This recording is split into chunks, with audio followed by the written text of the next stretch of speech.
வாங்க சப்பாத்திக்கான டிஷ் பார்க்கலாமா. பெரிய வெங்காயம், பச்சை மிளகாய், ஒரு ஸ்பூன் மிளகு, 2 தக்காளி, ஒரு பிடி கொத்தமல்லி,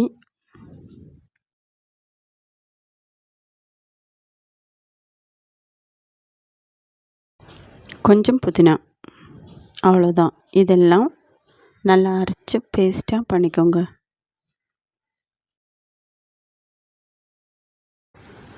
உருளைக்கிழங்கு பட்டாணியை வேக வச்சு எடுத்துருக்கேன். அது நல்லா உடச்சி எடுத்துக்கணும். ஃபஸ்ட்டு மசாலா ஐட்டம்ஸ் எல்லாம் போட்டு அதுக்கப்புறம் இஞ்சி பூண்டு பேஸ்ட்டு நல்லா பச்சை வாசனை போகிற வரைக்கும் வதக்கிக்கோங்க. மிக்சியில் அரைச்சி வச்ச பேஸ்ட்டு போட்டு நல்லா பச்சை வாசனை போகிற வரைக்கும் வதக்கிக்கோங்க. தேவையான உப்பு போட்டுக்கோங்க, மஞ்சத்தூள் போட்டுக்கோங்க,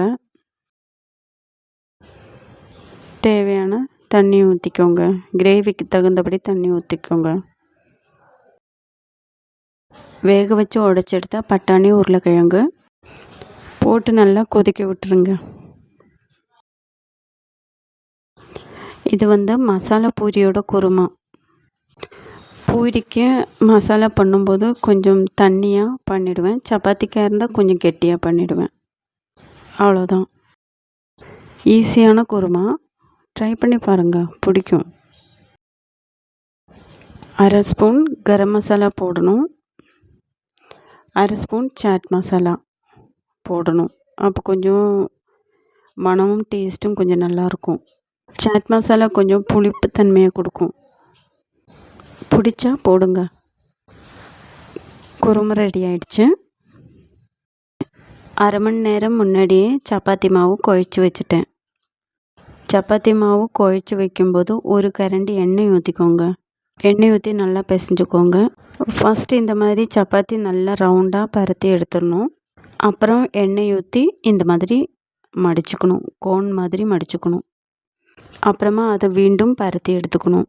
அப்போ தான் சப்பாத்தி சாஃப்டாக இருக்கும்.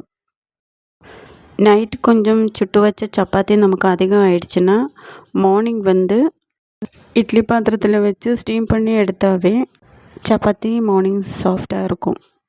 இவ்வளோ நேரம் என் வீடியோ பார்த்த எல்லாருக்குமே ரொம்ப ரொம்ப தேங்க்ஸ். என்னால் முடிகிற வீடியோ ஷூட் பண்ணி உங்களுக்காக நான் போடுவேன்.